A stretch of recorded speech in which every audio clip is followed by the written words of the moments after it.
Secte ya Karine Mokonzi. Est-ce qu'il y a la Chine? Faut total rappeler biso moko ya.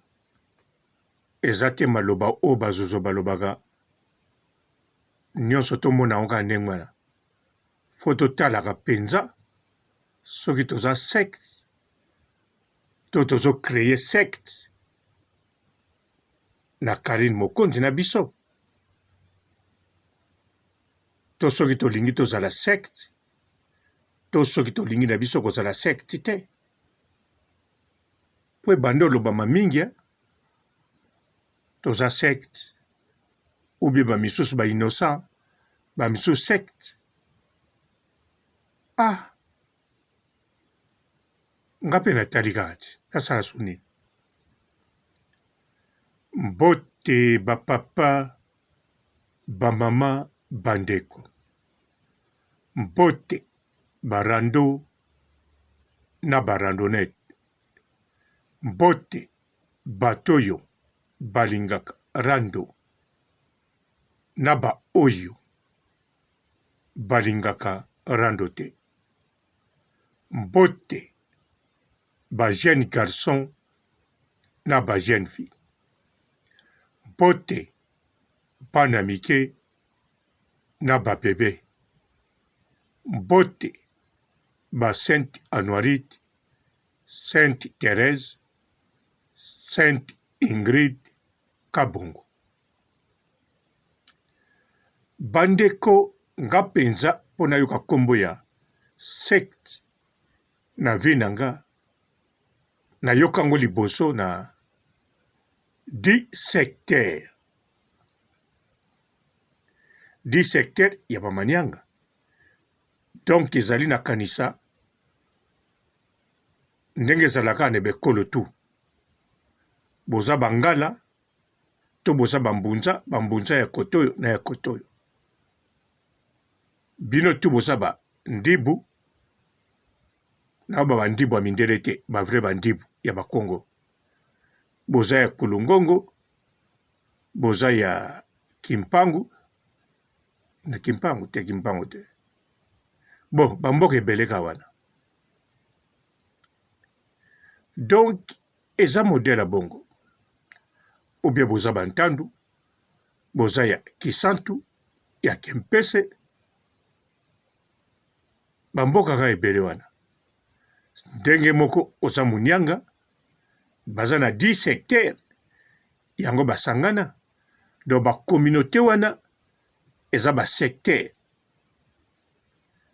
Do ba secteur wana, tango bosangani, boza neti secte na nenga mabete.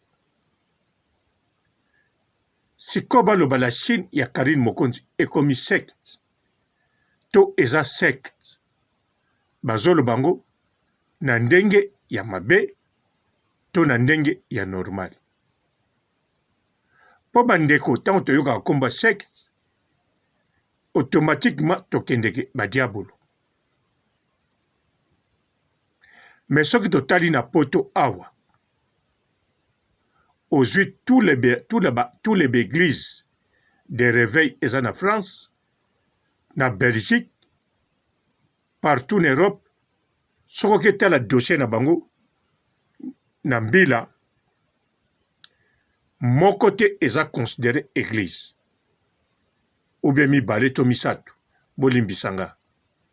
Mouke eza considéré comme église. Mingi eza considéré comme ba ONG. Bomon ndenge eza bongo. Sikoyo o eza considéré lokola ONG.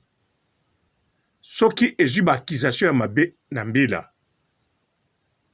Donc mbila soka tali makambo elekaka kuna, tango bako porter plainte, bako benga ngo ONG te. Bako benga ngo ONG wana eza secte moko ba déclarer ngo comme ONG. Donc bako lobango eza secte. Na kanisa tomonaka l'église de réveil ya bandeko na biso moko kaka. Mundele soki ba accusation ni elekai kuna. Mundele na ba info abengi yango bongo. Mabengi yango te ki eya na ba demo to ba demo te. Mais modèle bo sali communauté moko boye bo former likambo moko ya bino. Eza pe na ba secte ya mabe ndenge otomona ba forma muto alai kuna amichaki na place ya Yezu. Tomona ngo na ba Japon, tomona ngo na ba États-Unis, tomona même batu bakufa na ba oba miboma wana na ndenga mabe. Siko Sina Karine Mokonzi eza secte to secte te? Non, eza secte te. Po Karine Mokonzi tout d'abord a forma groupe moko boye te ye moko. Bana membre ba forma groupe bango moko. Ba mama autorité ba forma groupe bango moko. Donc la baronne a forma groupe te. Ce qui peut la baronne a formé groupe ezaka secte te. Donc a go former groupe a communauté. Soit créé ba secteur ba koko benga ngo secte mais na ngo ka secte te. Ko benga elakiste o ezali. Ndenge na lobi ya ba manianga. To kokolo bango ba secte mais za secte te ali ba secteur wana. Ezaka kombo secteur et na secte. Awa peta mosuna zolo ba mabe o makambo bana maile mba explica. Bon, nakende kaka na oya ngai. La baronne ndenga zawana. Au contraire, ce bozolo babongo, bozo piende ida bien. Faut la baronne a comme appelle ba groupe réel. Et la grande internet teme. Batu bakuta naka une fois na mois. To une fois na 2 mois. 5 fois na année. Ah oui. Faut Karine Mokonza Fungo a formé ba secteur na ye. So bo benga ngo secte problème ya te. A formé ba chinois. O bazalaka par exemple aux États-Unis, bozana Boston pembeni, mo bokuta naka une fois. Après 3 mois, 4 fois na année, nango mingi te. Po na ko chanzane ka ba idée. Ba oba na New York, basanganaka une fois na année, nango mingi te. Est-ce que tango bokendeke ba classe, bokendeke ba réunion de parents te, bokuta naka ate ba parents te, bosololaka non, bwana bino ba mite, bokuta ni pona école, pona bana. Ndenge moko, ba chinois Karine Mokonzi, bakokuta naka une fois na année, to 3 fois na année, to une fois na 4 mois, to une fois na 3 mois. So bozalaka na France, oya Lyon, bakokuta na bango pe na Lyon. So pe bolingi, bino tu, bokuta na kata Paris, to bokuta ni bisika moko boy. Une fois kaka. Bo chanzane ba idée, kaka makambo eko ya oyo senga soki la baronne andimi. Ah ouais, wana pe ko sala manango. Ou bien tant muso bazozo, balobaka Karine Mokonzi, asala secte, po Karine Mokonzi azala na batu, basanganaka te, po na kombo na ye, po na la Chine na ye. Po bandeko to imagine sikoyo. Makambo nga na zoloba. Soki banda kosalama deja. Banda Karine akoma na poto. Bandeko. Na kanisha, oyo penza turo yo, na mbila ninga kokende. Tango baninga basala ko, o basala ka wana so papier nino basinyaka. Baninga basinye mbila, botala muto asangisaka batu. Na monde entier. Après 4 mois, na New York basangani, na France basangani, na Afrique basangani, na Australie basangani, pona kaka baloba makambo na ye. Mbila omoni yango normal. Na mbila bisika wana akotelema akende verifie, akokende te mpona komba Karine, mpo mbila kaka te na pays nyonso na mokili. Kosangana mpona mutu eza neti opposant mosu abimi mpo bocomprendre yango. Mbila fo akende tala eske eza mpona bénéfice ya mboka to eza contre mboka. Soki eza riske te mpona mboka akontinue na ye kosangana, me totie bango miso. Sikoyo mbila yaka ndenge nini? Ndenge kaka bakendeleke baeglise ya réveil. Nakanisa boyokaka bien, baeglise ya réveil mingi baedaka bango. Boyokaka yango no? Donc Karine Mokonzi mpe soki ezalaki ke tobanda kosangana ata une fois kaka na année mpona Karine Mokonzi, mbila alinga koya. Ntango alinga komona likambo ya danger eza nango te, bato mosusu balingai baya bakomosala mpe neti balingaka Karine, ata ya mindele ata ya couleur nini, mpe baye koloba na biso ke eza na bisika baedaka bato basanganaka boye. Lokwa boya na mikanda na bino ONG baedaka. Bokamwe mpe baede bino.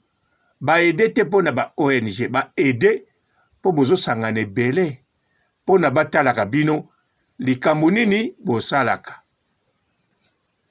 Yango boyoka ntango baeglise na Angola eza kofungama, bapaster bakina bapasseport rouge, baede ya minene yaka, nyonso wana ya kosurveille. Donc bazozo babangaka nde bato basangana, balingaka la Chine ediminaka ezonga ndenge yalaki. Donc bato même na internet basanganaka te. Donc bana membre baderajaka mpona mbongo kaka te, mais mpona force ya kosangana wana mpe kontaka. Surtout na dire basali bozoka na minoko na bango mono, koma bamama mibimba na bapapa basali 5 ans na nsima motu moko, esalaka douleur. Siko bo imagine bandeko eza blaki te mpo bino moko bozolanda na mokili oyo. Boyoka yango moke. Boyokaki me mizozo moko alobaki awa, akomparaki Karine Mokonzi na Tony Cruz. Tony Cruz. Ye wana ka acteur wana sala auta osala film asuka wa ya émission impossible asuka yimta sala kiam. Oya balaki mwasi ya sud-africain bakotaki na société na nini wana oya benyango secte. Achepe Karine na modèle bon. Sikoyo wana babenga yango société secrète. Oya minene ebani na monde ezali 7. Siko bango balobi ke bamindele babombaka na bango te balobaka ba o bazali. Po alobi Tony Cruz aloba oya ye. Non. Na 7 société secret wana yo kokoloba ya yo, mokokoloba ya moninga te soka sambelaka kuna. Mutu moko te akokoloba kenga nazalaka na groupe wana. Akokoloba toalaka na groupe wana na mutu boy. Loba yo moko olobi ke nazalaka na groupe wana, me bato bazalaka kuna kotanga bango te. Makambo elekaka pe kuna kotanga bango te. Pe ndeko wana mwasi alobi ke soko koti kuna pona kobime komaka ngambu wana pa kosi bino zozo wana. Nalobaka kaka neti bino bolobaka mingi. Formation, soy formation. Kune yebani soko koti kuna pona kolongwe ya facile. Donc soko lobi lelo na longwe nanga olongwe. Eza facile na nenga osakana te. Kokota nde mutu ya difficile.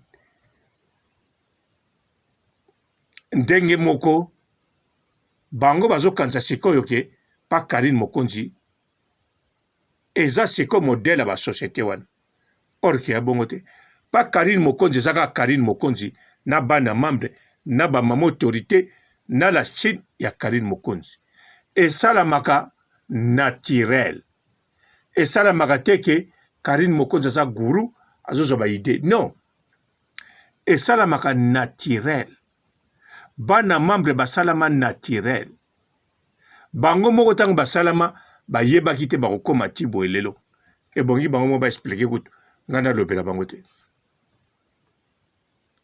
yango wana ba zozo ba mayele mingi bon baza ba mayele mabe bana mayele mabe mingi na loba bongo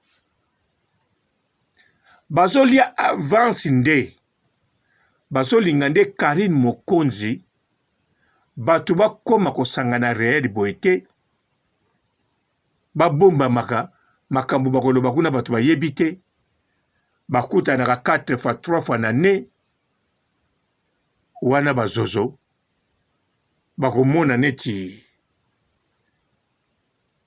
Karine akomi reine ya Zaïre ya Congo voire même akokoma reine ya Afrique bazozo bakobanga mabe yango balobaka bongo yango baliaka avance babenga la Chine secte baloba koma mutu mobimba azobebisa communauté koma bato nyonso fo balandaka ye koma bango balobaka te fo alanda fo akomisa bato nyonso bamvute Karine asalaka eloko moko te oyo ekomisaka bato envoûté po bato bayebi ko envoûté oyo butu moyi azana bikeko partout aza pe na posa envoûté bato aza na posa koma na bato lokola Karine mazo koma te etange mutu ala zola latina sa mai 3 jours alalaka na sa mai la muki mais Karine Mokonzi alalaka na ndako wana azolia baguette azolia lipa na ye oya carré bakati yango pain coupé bon mikolo yo mutu atinda kaka esombelango azate gloire à Dieu pe boulanger o baza pembeni aotikilaka ye na place ya ndeko na biso mwana malamu bandeko émission na sali na mona katawa on dirait na comprendre makambo na loba mingi te na koya El Mokas. Bonjour fidèles internautes de www.elengiakomba TV. Bonjour, bonsoir, balandi nyonso ya Elengi ya Komba. Congolaise TV. Belé partout dans le monde, partout où vous êtes, partout où vous êtes, Elengi ya Komba TV vraiment. Bonjour, bonsoir, on a abonné bafa nyonso ya Elengi ya Komba Congolais TV. Bonjour à mon boss, on a appelé ça vraiment un pandi. Bonjour à mon boss, JP Kiama. Je salue mon boss Balobi, boss de boss Babi, JP Kiama. Bonjour, la Elengi ya Komba Congolais TV vraiment. Ramon Lazana, chaîne de ça qui topo, il y a boss de JP Kiama, et boss de boss yani a danger. Donc Maxime Tolo Lazaki. Ya boss na biso JP Kiama. Nzambe na ngai. Ba boss bazali ba boss bazali. JP Kiama, le boss des boss. Napesi d'abord bonjour, te ba mbote belé na mo boss JP Kiama, on a roza ngisaote. Donc na ko le katisa na pesa mo boss JP Kiama, boss des boss. Bonjour fidèles internautes de www.elengiakomba TV. Bonjour, bonsoir, balandi nyonso ya Elengi ya Komba. Congolaise TV. Belé partout dans le monde, partout où vous êtes, partout où vous êtes, Elengi ya Komba TV vraiment. Bonjour, bonsoir, on a abonné bafa nyonso ya Elengi ya Komba Congolais TV. Bonjour à mon boss, on a appelé ça vraiment un pandi. Bonjour à mon boss, JP Kiama. Je salue mon boss Balobi, boss de boss Babi, JP Kiama. Bonjour, la Elengi ya Komba Congolais TV vraiment. Ramon Lazana, chaîne de ça qui topo, il y a boss de JP Kiama, et boss de boss yani a danger. Donc Maxime Tolo Lazaki. Ya boss na biso JP Kiama. Nzambe na ngai. Ba boss bazali ba boss bazali. Eh, JP Kiama, le boss des boss. Napesi d'abord bonjour te ba mbote belé na mo boss JP Kiama wana na kozangisa ote donc na ko leka te sana napesa mo boss JP Kiama boss des boss. Bon, belé partout dans le monde, partout où vous êtes, partout où vous êtes, Elengi ya Komba TV vraiment. Bonjour, bonsoir na ba abonné ba fan nyonso ya Elengi ya Komba Congolais TV. Bonjour à mon boss, on a appelé ça vraiment un pandi. Bonjour à mon boss JP Kiama. Je salue mon boss Balobi, boss des boss, Babi JP Kiama. Bonjour, na bakalina kelengi ya Komba Congolais TV vraiment ngamu na zana chaîne na chaque toko ya boss na JP Kiama ta ay boss de boss ya ni ama danger donc ba samtalo la zaki bu ya boss na biso JP Kiama nzambe na ngai ba boss bazali ba boss bazali JP Kiama le boss des boss. Napesi d'abord bonjour te ba mbote belé na mo boss JP Kiama wana na kozangisa ote donc na ko leka te sana napesa mo boss JP Kiama boss des boss.